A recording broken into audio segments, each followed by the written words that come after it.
Begitu juga ketika kita ada di dalam kehidupan ini, pilihannya juga kembali ada sama kita tuh. Mau jadi orang yang mengamat-amati sejarah atau mau menjadi pelaku sejarah. Orang yang mengamat-amati sejarah, ketika dia sudah tidak ada, dia akan dilupakan orang. Tapi buat setiap orang yang menjadi pelaku sejarah, namanya akan tercatat semua, diingat oleh orang. Pada hari ini saya mau menyampaikan sesuatu yang berhubungan dengan mental. Tema firman Tuhan pada hari ini adalah mental juara. Saudara, kalau ada mental juara, mestinya ada mental kebalikannya. Ya, mental orang yang kalahan atau pecundang, gitu kira-kira ya. Nah, saudara, tapi saya mau membahas tentang mental juara. Mental juara adalah sebuah mental yang dimiliki oleh seseorang untuk dia jadi pemenang, jadi juara.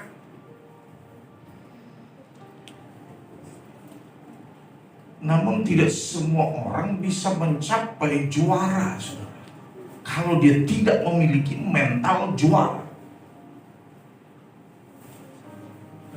Saya lihat satu turnamen, ini berapa umurnya? 9, mungkin 5 tahun. Ada 5 tahun. Ada nggak di sini 5 tahun? Oke, seumuran gini lah kira-kira. Ya, turnamen apa saudara? Judo. Ya. Ada 2 peserta yang dipertandingkan, ikut pertandingan judo, kira-kira umurnya 5-6 tahun lah begitu. Ya. Saya lihat bagaimana yang satu punya keahlian yang mumpuni, tapi yang satu sebenarnya biasa-biasa aja. Tapi yang juara justru yang biasa-biasa. Kenapa? Karena dia punya mental juara. Jadi bahkan sebelum pertandingan dimulai, saudara, ketika mereka sebelum memasuki arena, itu yang biasa-biasa saja, saudara, dia sudah pasang kuda-kuda, dia liatin matanya lawan tandingnya, dia pelototin begitu, saudara. Karena dia punya mental juara, dia berani, dia tahu ada resiko yang harus dihadapi di sana, dan dia punya semangat untuk jadi pemenang. Kalau yang satu mungkin teknik, dia punya banyak teori-teori di sana. Tapi begitu lihat mata yang menyala begitu, mentalnya roboh. Ini namanya sebenarnya kalah sebelum pertandingan dimulai. Banyak orang-orang Kristen bahkan yang punya mental demikian. Sebelum pertandingan dimulai sudah kalah dulu. Maka dari itu pada siang hari ini saya mengajak setiap kita untuk punya mental juara ini.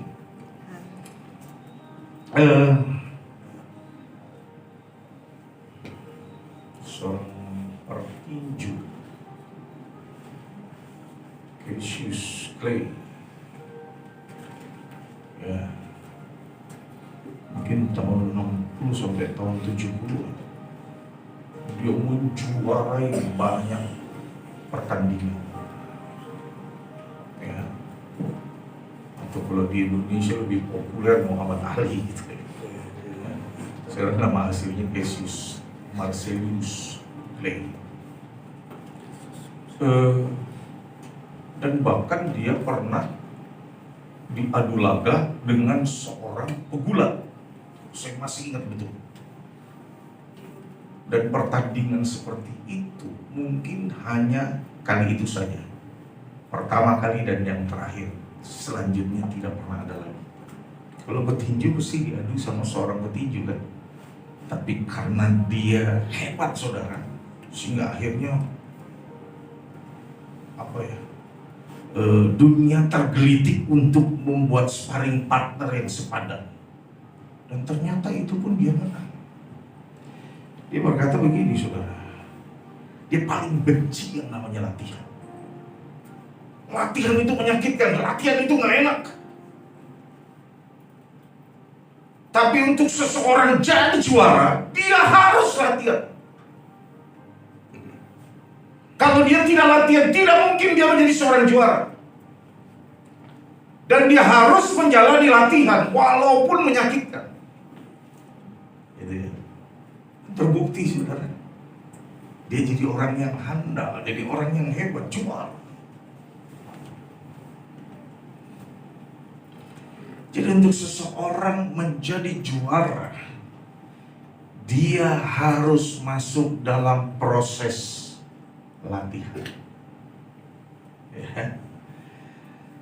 Saudara, demikian juga yang namanya mental. Mental ini mesti dilatih. Sebab kalau tidak dilatih, maka mental ini akan mudah runtuh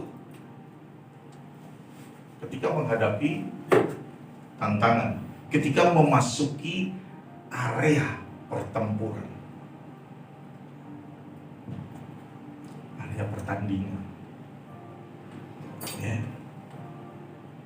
Saudara, ketika seseorang melihat ataupun mendengar tentang situasi, keadaan yang sedang terjadi, itu bisa mempengaruhi mental seseorang.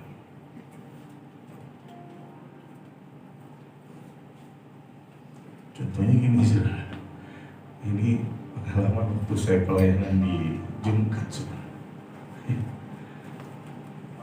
Jadi ada satu wilayah di situ, ya, nggak salah sebelah kiri itu ada tempat ibadah. Dari agama lain, sebelah kanannya itu seperti pasar.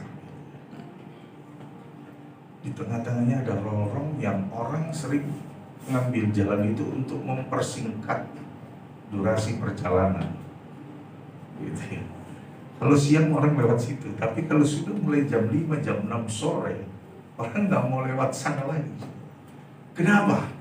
Karena mereka mendengar katanya kalau lewat tempat itu akan berjumpa dengan sesuatu yang menakutkan. Itu baru dengar loh. Dan banyak orang percaya, sehingga kalau sudah jam 5 ke atas, tidak lagi ada orang berani lewat situ. Ya.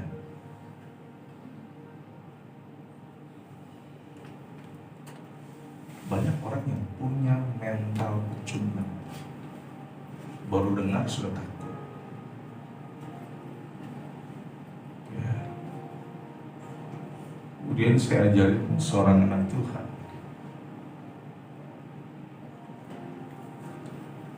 justru kalau kita lewat tempat-tempat seperti itu, kalaupun apa yang kita dengar itu betul, yang seharusnya ketakutan bukan kita, tetapi yang ada di sana yang ketakutan ketika kita datang. Kenapa?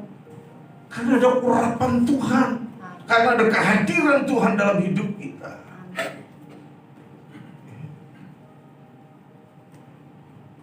Saya mulai dengan diri saya sendiri, lewat situ. Kami buktikan lewat sana, no problem. Ayo sekarang ikut saya. Jadi tiap-tiap kali ke sana, saudara, mesti lewat jalan itu. Ada dua keuntungan. Keuntungan yang pertama, kita tidak jadi letih karena harus muterin pasar. Keuntungan yang kedua, waktunya bisa lebih cepat. Gitu. Tapi kalau mental kita mental orang yang kalah, pecundang, maka kita nggak akan berani, saudara, ketika kita dengar itu. Ya. Itu satu hal. Masih banyak hal lainnya lagi, saudara, bahwa keadaan atau situasi sekitar kita itu bisa mempengaruhi mental kita. Oleh sebab itu mental itu mesti dijaga.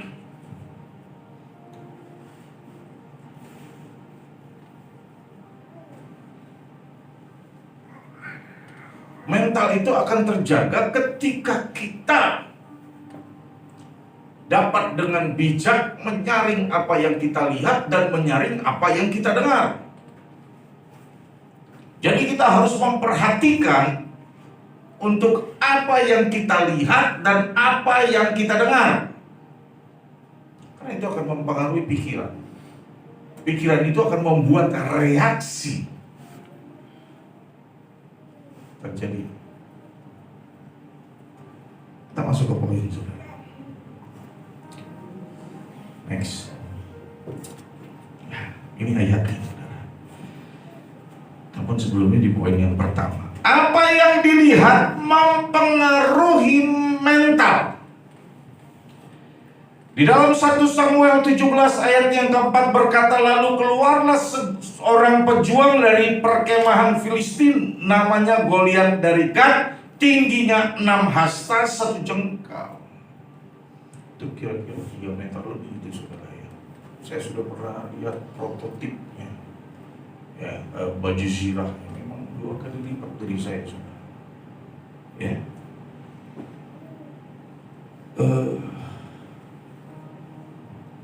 Mentalnya Raja Saul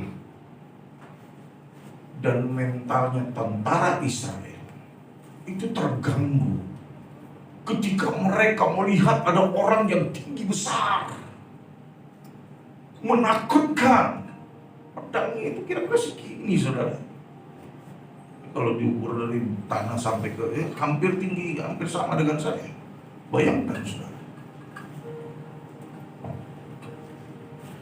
Jadi mereka melihat ada sesuatu yang mengerikan di sana, ada sesuatu yang menakutkan di sana.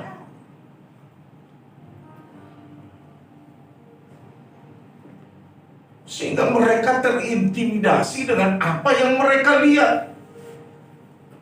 Ketika mereka melihat sesuatu yang hebat di sana, yang mengerikan di sana, saudara, pikirannya mencerna bahwa mereka kalau maju ke depan sana, mereka akan terbunuh, mereka akan dikalahkan. Jadi terintimidasi sendiri. Kadang-kadang situasi atau keadaan itu bisa mengintimidasi kita. Tapi coba kita belajar dari bagaimana reaksi Daud.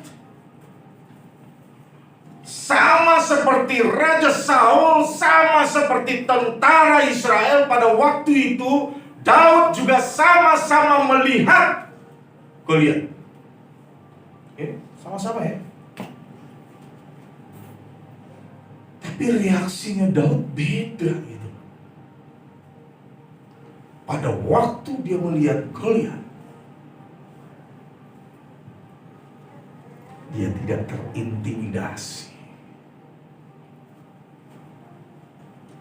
Karena dia percaya bahwa Tuhan yang dia sembah sanggup memberi kekuatan, sanggup untuk memberi kemampuan kepada dia untuk mengalahkan Goliat. Jadi dia tidak melihat intimidasi yang terjadi lewat apa yang dia lihat. Maka dia maju ke arena pertempuran, saudara. Dia bilang begini, kau datang dengan membawa pedang dan perisai, tapi aku datang dengan membawa nama Yahweh, Tuhan semesta. Batu yang kecil merobohkan Goliat yang besar. Apapun bisa Tuhan pakai sarana kita, buat kita, untuk jadikan kita pemenang. Amin. Amin. Relevansinya dalam kehidupan kita, saudara. Mungkin saja ada Goliat dalam bentuk yang lain. Apa itu? Mungkin ada problem di finansial. ada kesulitan dalam keuangan,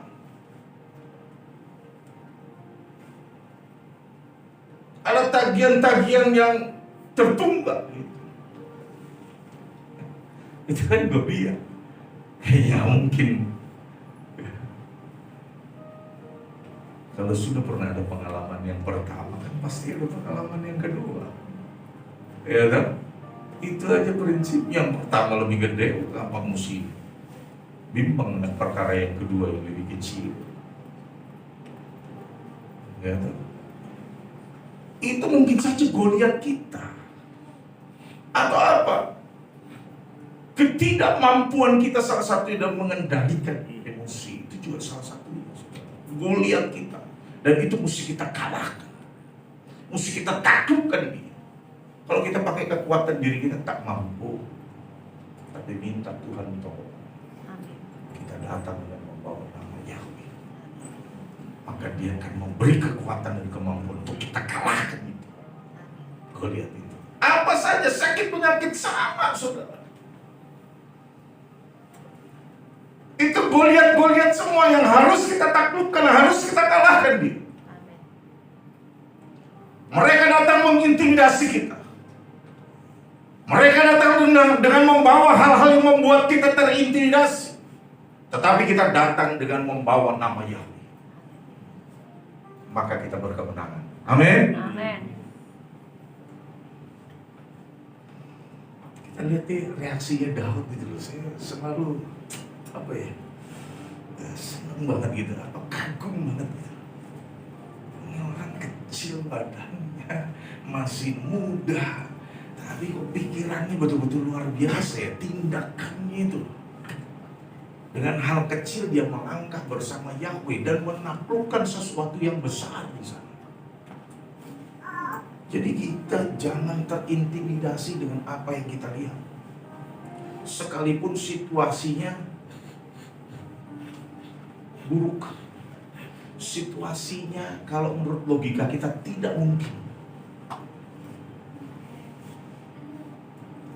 itu Goliat kita, kalahkan dia. Amin. Amin. Taklukkan dia dengan membawa nama Yahweh.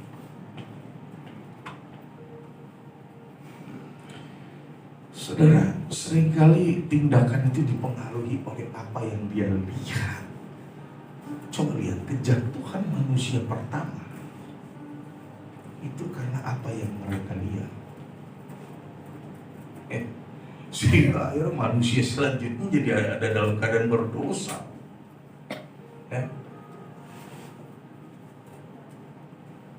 Dimulai dari siapa? Dari Hawa.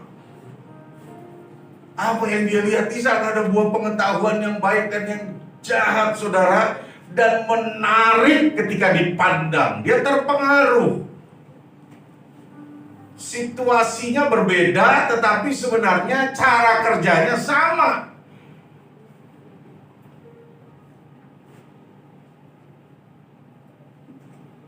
Yang satu intimidasinya datang lewat ketakutan, yang satu intimidasinya datang lewat ketertarikan.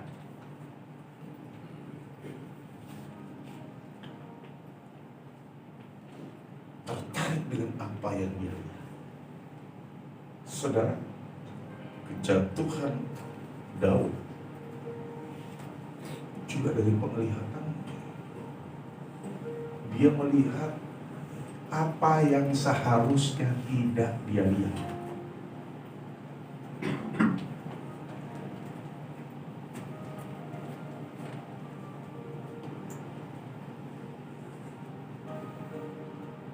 Termasuk dalam hal ini ibu-ibu, perhatikan baik. Walaupun tidak menutup kemungkinan juga bapak-bapak bisa saja. Tapi yang paling sering bereaksi cepat itu ketika melihat seseorang memiliki sesuatu yang lebih atau yang baru, itu seringkali bereaksi. Karena kami pernah tinggal di satu wilayah, ya, saya tidak sebut wilayahnya karena ini nanti online, ya, tapi masih di Kalimantan Barat, tepatnya di Pontianak, saudara.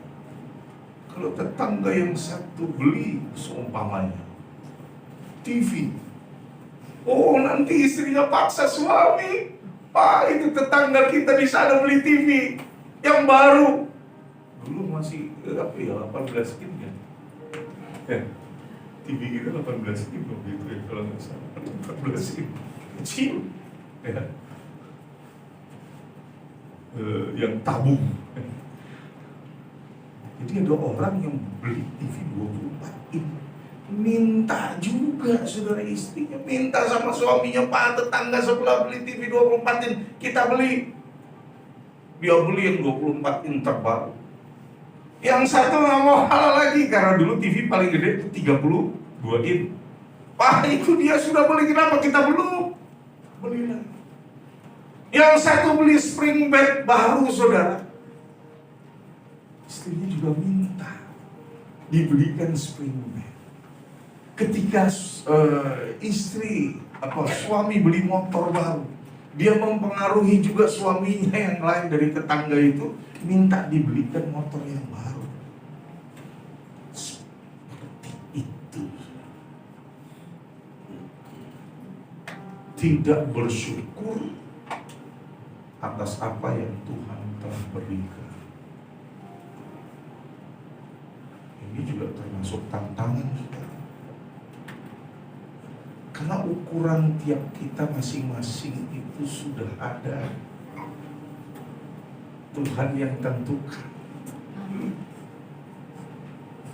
Kita harus berusaha, berupaya, tapi semuanya itu Tuhan yang tentukan. Saya bisa buktikan gini, saudara.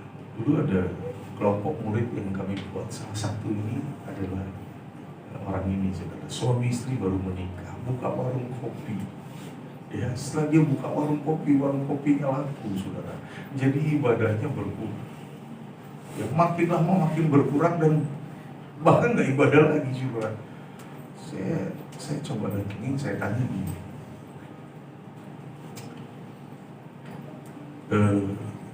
Karena dia ramai, saya bilang gini, ukuran berkat itu sudah ada dari Tuhan. Yang bisa menambahi itu adalah hubungan kita dengan Tuhan. Usaha kita nggak akan pernah bisa menambahi. Mau bukti coba. Dalam 1 minggu ini, dia karena sampai jam 3, jam 4 pagi buka warung. Coba buktikan, kalau tidak usah buka sampai jam 4 pagi, cukup sampai jam 9, atau buka sampai jam 4 pagi di waktu yang lain. Mana yang lebih dulu silakan buat. Dia buat, saudara. Dia buat duluan yang ini nih, ya, yang dari pagi sampai ke pagi lagi. Dan kemudian dia buat lagi dari pagi sampai jam 9. Begitu hitung hasilnya, sama saudara. Sama. Yang ini lebih besar memang, ternyata pengeluarannya juga lebih besar. Kenapa? Dia ngantuk-ngantuk, ada yang ambil uang di dalam lacinya, dia nggak tahu.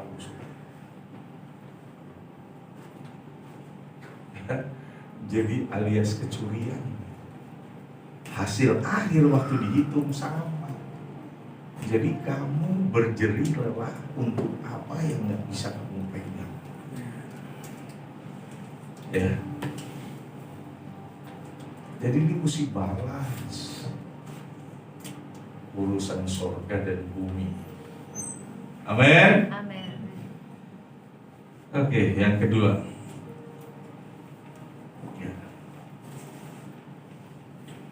Apa yang didengar mempengaruhi mental. Kejadian 32 ayat 11. Aku mohon lepaskanlah aku dari tangan saudaraku, dari tangan Esau, karena aku sangat takut. Ya, takut.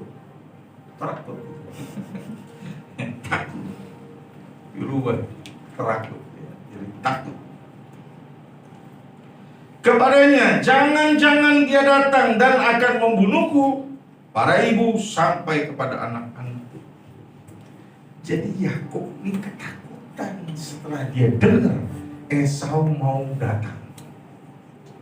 Dan apa yang dia dengar itu mempengaruhi pikirannya. Akhirnya timbul kepanikan. Ya. Yakub merasa bahwa sesuatu yang jahat akan terjadi atas dirinya dan keluarganya. Yakub merasa bahwa nanti kalau Esau datang, mesti Esau akan membunuh dia, membunuh keluarganya, membunuh anak istrinya, dan bahkan membunuh orang-orang yang ikut dengan dia. Itu pikirnya dia begitu, saudara. Reaksi tindakan berasal dari pikiran. Pikiran seperti itu dia dapatkan daripada apa yang dia dengar. Padahal kalau Anda baca lebih lanjut, Esau begitu datang, saudara, dia tidak melakukan seperti apa yang dibayangkan oleh Yakub. Esau sangat mengasihi Yakub. Esau memberi jaminan perlindungan kepada Yakub. Dan apa-apa saja yang dibayangkan Yakub tidak terjadi. Kadang-kadang kan begitu, saudara. Itu namanya membangun friksi dari apa yang didengar. Dan ini natural. Begitu juga ketika kita mendengar informasi, mendengar berita, baik ataupun buruk itu tentang suatu situasi atau keadaan, itu bisa mempengaruhi pikiran kita. Ya. Otomatis itu juga akan membawa sebuah reaksi tindakan.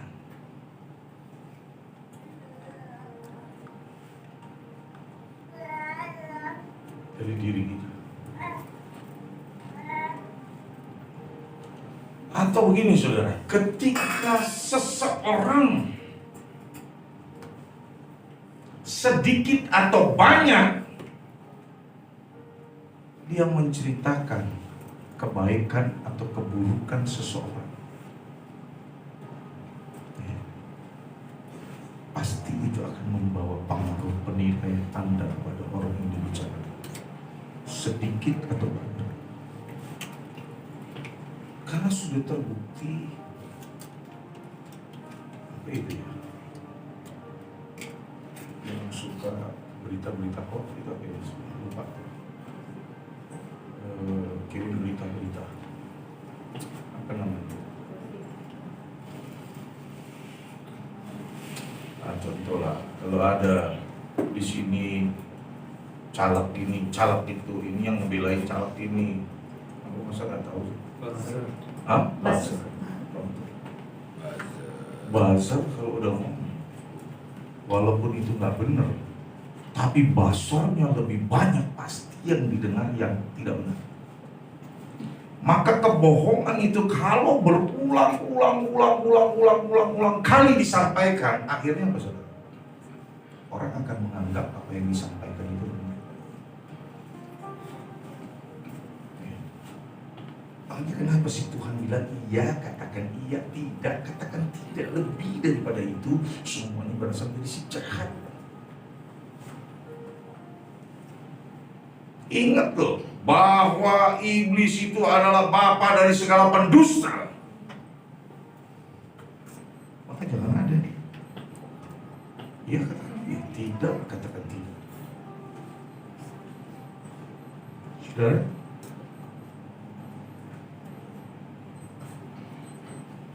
perhatikan dua hal tadi. Jadi apa yang kita lihat dan apa yang kita dengar itu membawa dampak di dalam kehidupan kita, atas mental kita. Sekarang kita mau punya mental juara atau percuma? Kalau mau kita punya mental juara, perhatikan apa yang kita lihat dan kita dengar. Filter. Kalau itu bersifat buruk, kalau itu bersifat akan mengganggu,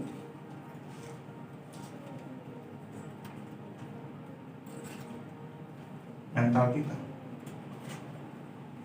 Karena yang rugi bukan orang lain, saudara. Kalau kita terpengaruh, yang rugi kita sendiri, percaya.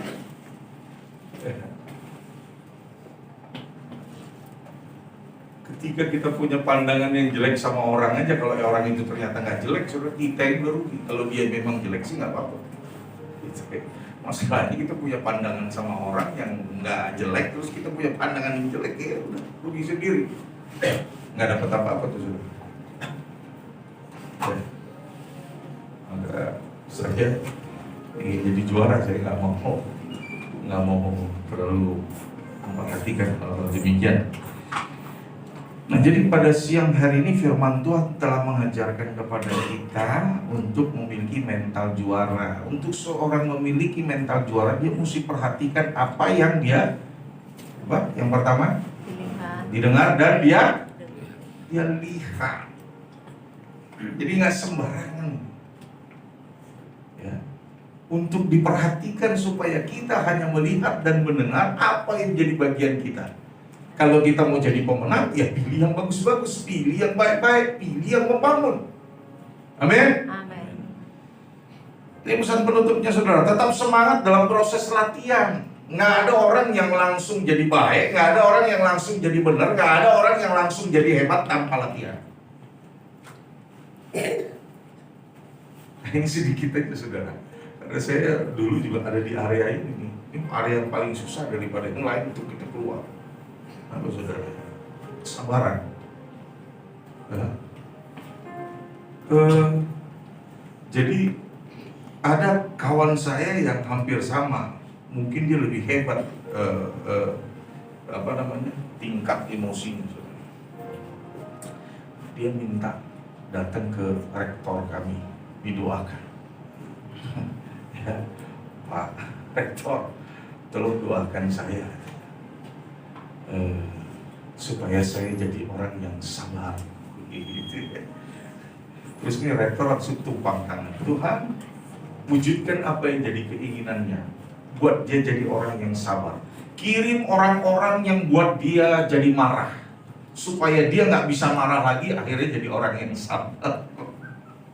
Iya gitu loh, saudara. Doa aja, kami kaget dengarnya loh. Kok bukan disuruh apa? Disuruh kirim orang yang bikin dia marah sampai dia nggak bisa marah lagi. Unik kan? Itu unik. Jadi prosesnya memang nggak serta-merta karena sudah didoakan, nggak, harus ada reaksi, harus ada perjuangan, harus ada latihan. Ini problem yang paling krusial dalam kehidupan manusia, karena emosi itu bisa merusak segala sesuatu yang baik. Ya, saya bicara ini karena saya sayang, ya. Terus diingat tuh, karena kemarin harus saya bicara karena saya sayang. Saya Anda semua supaya terus mengalami pertumbuhan di dalam Tuhan. Kita nggak ada yang sempurna.